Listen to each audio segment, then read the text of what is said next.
You know, some stories aren't just about one person. They're about the spirit of a whole nation. They're about how a single dream, one that was forged in some serious hardship, can somehow lift 1 billion people right up to the stars. This is one of those stories. I want you to picture this. It's May 11th, 1998. Out in the quiet, sun-baked desert of Pokhran, the ground suddenly starts to tremble. India has just pulled off a powerful nuclear test, and believe me, the world was in absolute shock. In that one single deafening moment, a nation announced its arrival on the world stage, not with words, but with an earth-shattering roar. So who was behind this? Well, behind that monumental achievement stood one man, a man whose quiet determination had literally shaped the country's destiny. But here's the thing.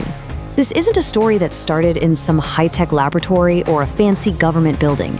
Nope, it began with the simple dreams of a young boy who lived by the sea.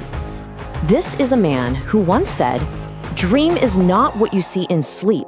It is something that doesn't let you sleep." And that one idea, that was the engine for his entire life. It was the philosophy that took a young newspaper boy and turned him into a nation's hero. This is the story of Dr. A.P.J. Abdul Kalam. So to really get who this man was, the man who shook the world, we've got to go all the way back to the very beginning, back to a small coastal town where his completely impossible journey began. Okay, so this timeline, think of it like a roadmap of a truly incredible life. From a humble birth in 1931, through these absolutely crushing tests of his will, all the way to historic successes, the presidency, and a final powerful lesson. We're going to walk through this entire epic journey together. These details right here, this is the foundation of his character. He was born in Ramasram back in 1931, the son of a boat owner. His family had no luxuries, no real wealth to speak of. To help make ends meet, young Kalam would sell newspapers at the crack of dawn. He was so hungry to learn that he would study under the dim light of street lamps, long after everyone else was asleep. And even then, his dreams were huge.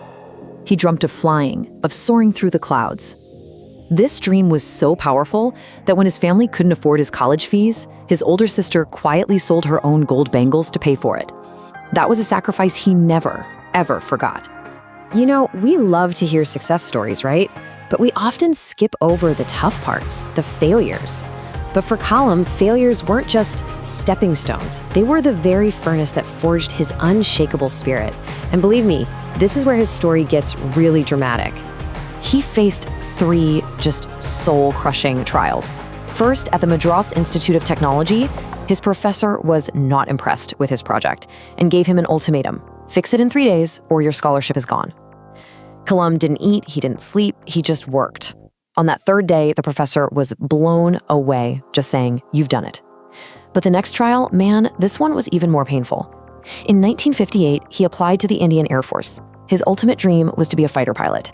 There were only 8 positions open. He ranked 9th, 1 spot away. Just 1. It completely broke him. And then, years later, as the director for India's very first satellite launch vehicle, the SLV-3, the entire nation was watching as his rocket malfunctioned and crashed right into the Bay of Bengal. A spectacular, very public failure. After that Air Force rejection, he was completely heartbroken. He was just sitting by the banks of the River Ganga when a holy man saw his despair and gave him this life-changing piece of advice. Rejection is simply redirection. And just like that one sentence, it completely changed how he saw the world. It taught him that a closed door isn't the end. It's just a sign to find a new path. And so, he stood up again. Now, after that SLV-3 rocket failed, the media was ready to tear Kalam and his team apart. But then, something incredible happened. His boss, Dr. Satish Dhawan, stepped right in front of the cameras and took full responsibility. He said, "We failed, but I have complete trust in my team. We will succeed." He completely shielded Kalam from all the blame. And that single act of grace taught Kalam the true meaning of leadership.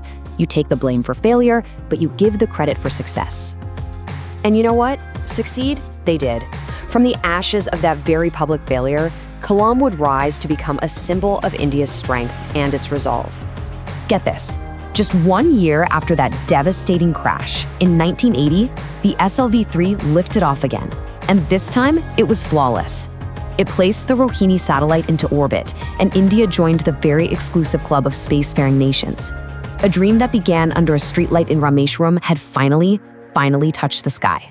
And this time, Dr. Dhawan pushed Kalam forward to face the press and take all the credit.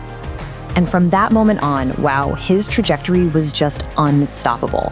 Through the 80s and 90s, he basically became the architect of India's entire missile defense program, giving the nation a new sense of security with powerful projects like Agni and Prithvi. His work was so vital, so transformative, that he earned this affectionate and deeply respected title, the Missile Man of India. And that, right there, brings us full circle, right back to where we started. In 1998, it was Dr. Kalam who secretly led the Pokhran nuclear tests. I mean, the mission was planned in absolute silence. All the work was done at night. Every single step was cloaked in secrecy, because the world just couldn't know until the moment of success.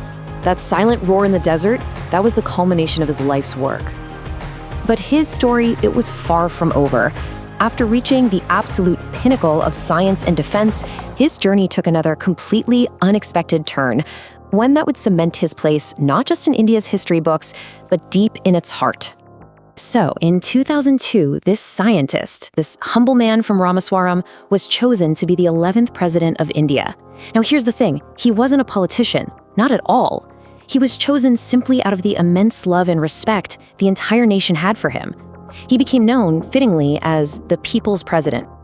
And as president, he wasn't some distant guy in a big palace. No way. He traveled relentlessly, meeting thousands upon thousands of students, because he truly believed the nation's real power wasn't in its missiles, it was in its young minds. He wrote India 2020, a whole vision for a developed nation, and incredibly, he would personally answer letters he received from children. For him, the highest office in the land was just a bigger classroom. You know, Dr. Kalam's passion for students, for pushing them to be their absolute best, it's just so inspiring. So after being president, you'd think he'd retire, right? Take it easy? Not a chance. He went right back to his first love, teaching. And in his final moments, he gave the world one last unforgettable lesson. On July 27, 2015, at 83 years old, he was delivering a lecture at the Indian Institute of Management. He was smiling, talking about science, about service. And then, right in the middle of it, he just paused. He placed a hand on his heart, and he collapsed. His final breath was spent doing the one thing he loved more than anything else in the world, teaching. Even in death, he was inspiring. So when you think about what he left behind, it's just staggering. When he passed, he had no material wealth, no property, he never married or had kids of his own. But what he truly left behind was immeasurable.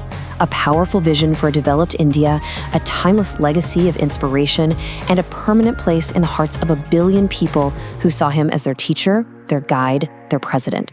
He once said this, and it just perfectly captures who he was, with that classic humility. I am not a handsome guy, but I can give my hand to someone who needs help, because beauty is in the heart. And that wasn't just a nice quote. That's actually how he lived. He owned little more than his books and a heart that was just overflowing with dreams for his country. In the end, from the boy selling newspapers under a streetlight to the people's president, his entire life was his message, a message of dreaming big, working incredibly hard, and finding your greatest strength in failure. Which really just leaves one last question, the one he leaves for every single one of us. What will your message be?